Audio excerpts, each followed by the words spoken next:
পরের দিন ভোরবেলা সেই সাধু নিজের কথা মতো আমাদের থেকে বিদায় নিল। কিন্তু সেই সাধু চলে যাওয়ার পর থেকেই আমার ছেলেটা কেমন যেন আচরণ করতে শুরু করলো।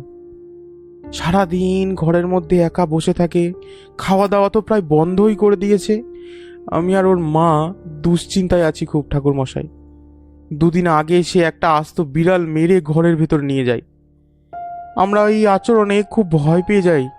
আমি আর ওর মা দরজা ভেঙে ঘরে ঢুকে দেখলাম ওর সারা শরীরে রক্তে ভর্তি। আমাদের দেখে সে এক পৈশাচিক আর্তনাদ করে ওঠে। আমরা ভয় সেখান থেকে চলে আসি। দয়া করে ঠাকুরমশাই আমাদের ছেলেটাকে বাঁচান, আমি আর এই অবস্থায় তাকে দেখতে পারছি না। আচ্ছা মাধব, তুমি তোমার বাড়িতে আমাকে নিয়ে চলো দেখি। আমি তোমার ছেলেকে একবার দেখতে চাই। সত্যি আপনি যাবেন ঠাকুরমশাই? আপনি গেলে আমার ছেলেটা বেঁচে যাবে।